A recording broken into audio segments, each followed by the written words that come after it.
मैं तेरी सेवा में उपस्थित हो जाऊंगा।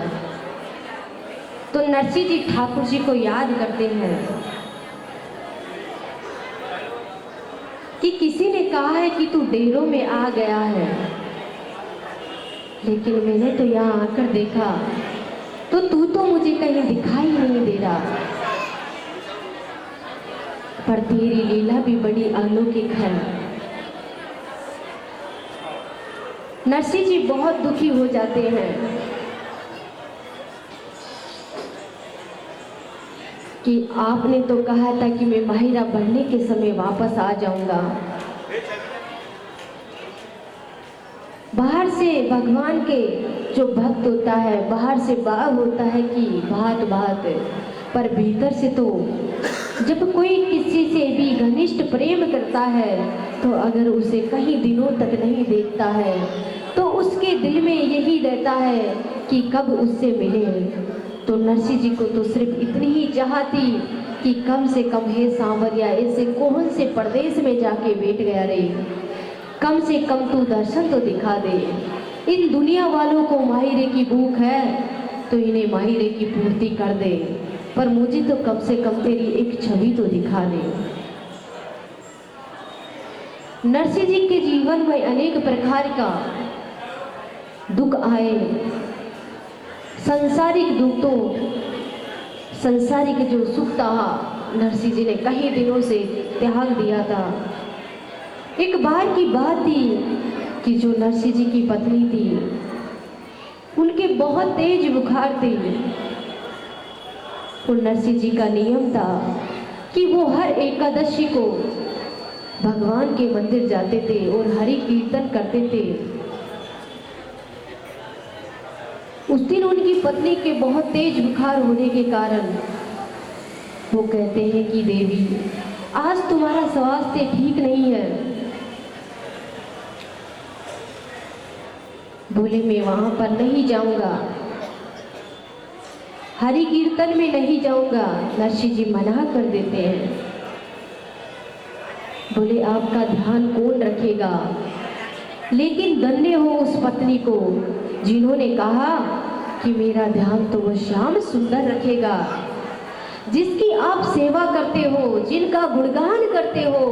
आप यहाँ रहोगे तो मेरा ही कल्याण होगा, और अगर आप वहाँ जाओगे हरि कीर्तन में तो इतने सारे लोगों का कल्याण होगा। जब दूसरों का भला सोचते हैं तो अपना भला तो अपने आप ही हो जाता है। संत कहते हैं कि भला का संग करो तो सब भला ही भला होता है।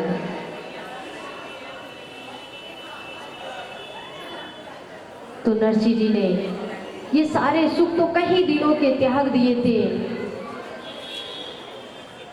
और उनकी पत्नी ने भी यही कहा कि आप तो वहां पर जाओ, कम से कम वहां जाओगे तो इतने लोगों का तो कल्याण होगा, और यहाँ रहोगे तो मेरा ही कल्याण होगा। नरसिंह जी का बाहरी विषय तो एक बात था, भीतर से तो प्रभु से मिलन की एक लगन थी, एक उत्साह था, एक प्रेम था, एक उमंग थी। नरसिंह जी भगवान को बहुत याद करते हैं। उधर नानी बाई के ससुराल वाले सब नानी बाई को ताने मारते हैं कि तेरे पिताजी यहाँ बात भी कुछ लेकर नहीं आए, और जो आए सो आए, साधवे संत सूर्या साधु महात्मा इनको और साली लेकर आए। सब लोग उनकी हंसी कर रहे हैं, लेकिन नरसिंह जी को कोई चिंता नहीं थी, सारी चिंता ठाकुर जी को थी। नरसिंह जी भगवान से प्रार्थना करते हैं कि हे सांवरिया, तूने ऐसा क्या निर्धन बना दिया आज मुझे कि सारे जगत मुझे ताना मार रहा है, तू कब आएगा। ऐसी कौन सी भूल हो गई जो तू आने में इतनी देर लगा रहा है। अरे ऐसे कौन से परदेश में जाके बैठ गया। अगर मैं तुम्हें जीवन के लिए बुलाता तो तुम मेरे द्वार पर दौड़े दौड़े आते। आज ऐसा क्या संकट हो गया, इससे क्या दुविधा आ गई जो आप आने में इतनी देर कर रहे हो। और बहुत दुखी हो जाते हैं और दुखी होकर ठाकुर जी को याद करते हैं और एक एक भगत का ओलमा देते हुए बताते हैं कि सबके लिए तो तू इतना जल्दी आ जाता। जब मीरा भाई ने राणा जी ने विष का प्याला भी दिया तो उसे आप अमृत बना लिए, लेकिन ऐसी क्या भूल हुई है मुझसे जो आने में इतनी देर कर रहे हैं। लेकिन भगवान और भक्त की लीला ही बड़ी अलौकिक है। नरसिंह जी ठाकुर जी को याद करते हैं और एक एक भक्त का ओलमा देते हुए ठाकुर जी को याद करते हैं कि भीलनी कई थरी काकी लागे जिनके लिए तूने झूठा भोर भी खाया। वो आजा आजा रे सांवरिया बात बना जा रे सांवरिया, आजा आजा रे सांवरिया बात बना जा रे पर जाना नी भाई रो माए रो।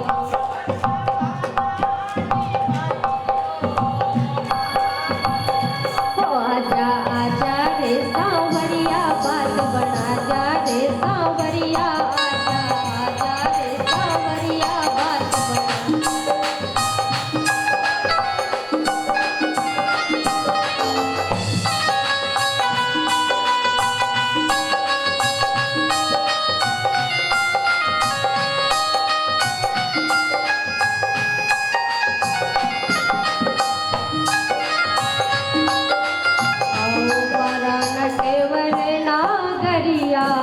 पधारो मारा नटेवर नागरिया, बजता रे क्यों नहीं आयो रे, सजता रे क्यों नहीं आयो रे।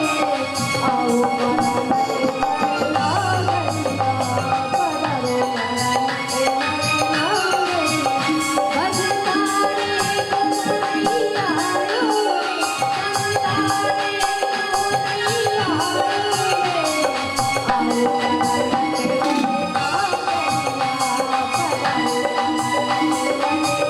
रे,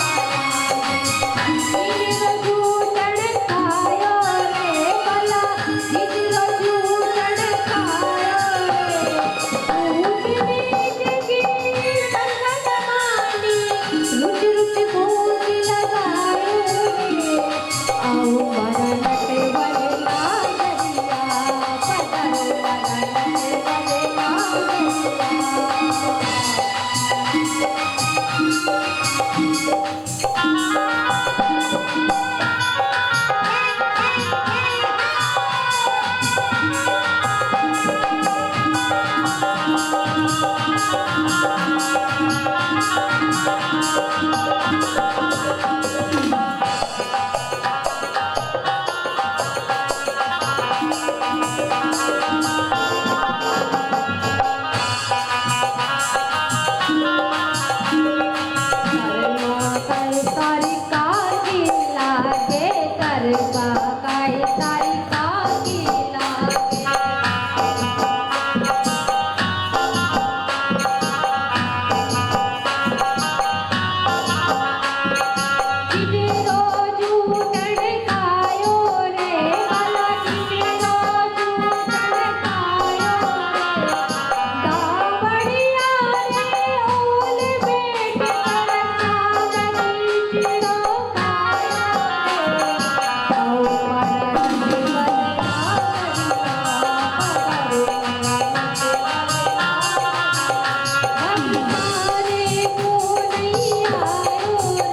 सारी मोसी लागे मीरा काए सारी मोसी लागे जिसरो जूठन खायो रे माया जिसरो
बोले सच दरबार की जय। तो नरसिंह जी एक एक भक्त को याद करते हैं और ठाकुर जी को एक एक भक्त की ओलमा देते हैं कि उनके लिए तो सबके लिए आप समय से पहुंच जाते हो, लेकिन ऐसा मैंने क्या गुनाह कर दिया जो आप आने में इतनी देर कर रहे हैं। जैसे ही ठाकुर जी को आवाज आती है कि हे नरसिंह, तो ठाकुर जी उठते हैं। इतने में रुक्मणी जी जैसे ही आवाज सुनती है तो बोलती है कि स्वामी ये नरसिंह कौन है और इतनी आधी रात को इनको क्या काम है आपसे।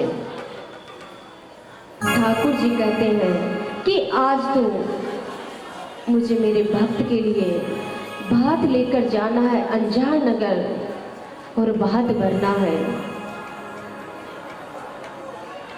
रुक्मणी जी कहती है कि आप भक्त के लिए क्या क्या बन जाते हो, कभी चोर बनते हो, कभी डाकू बनते हो, कभी खाती बनते हो, और आज आप मायरा लेकर जाओगे।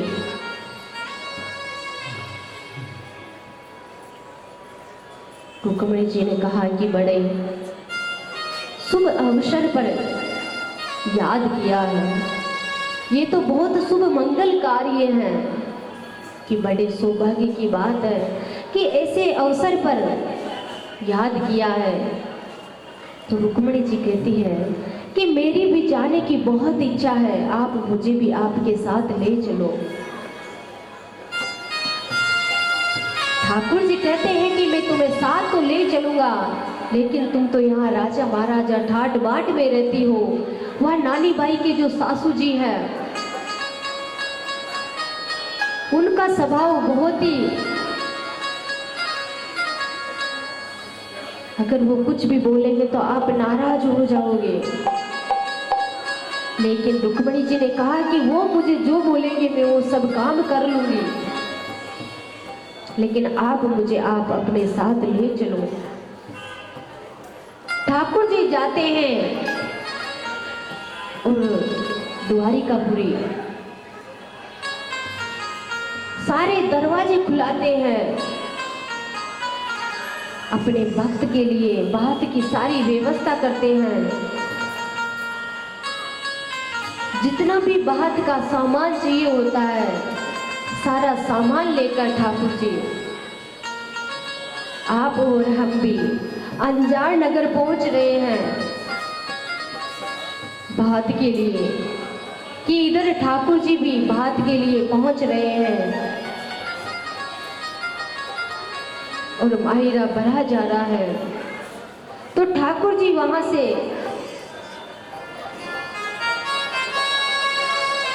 जूनागढ़ आते हैं।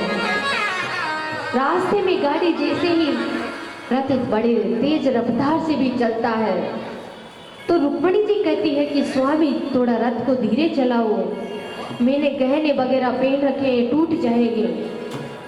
लेकिन ठाकुर जी कहते हैं कि आपको अपने गहने की पड़ी है, उधर मेरा भक्त इतनी दुविधा में है, इतना कष्ट में है, नानी बाई के लिए एक एक मिनट भी, एक एक सेकंड इतनी भारी हो रही है और आपको अपने गहने की पड़ी है। उधर नानी बाई को अपने ससुराल वाले सारे लोग ताना मारते हैं। नानी बाई ने निश्चित कर लिया था कि पिताजी के पास तो कुछ है नहीं, पिताजी तो बात भरेंगे नहीं। नानी बाई ने सोचा कि मैं ही सरवरियारी तीर पर जाकर अपनी जान दे देती हूँ। वो बहुत दुखी हो जाती है और दुखी होकर सरवरियारी तीर पर पहुंच जाती है। जैसे ही वो वहां पर पहुंचती है तो भगवान ठाकुर जी के उनको साक्षात दर्शन होते हैं। तो ठाकुर जी कहते हैं कि आप ये क्या अनर्थ करने जा रही हो, आपको मेरे ऊपर विश्वास नहीं था क्या? मेरे नरसिंह जी से कहा था कि माहिरा बढ़ने के समय मैं आ जाऊंगा। तो ठाकुर जी इतना कहकर और मेरी नानी बाई से कहते हैं कि आप जाकर सारी व्यवस्था करो, हम आ ही रहे हैं।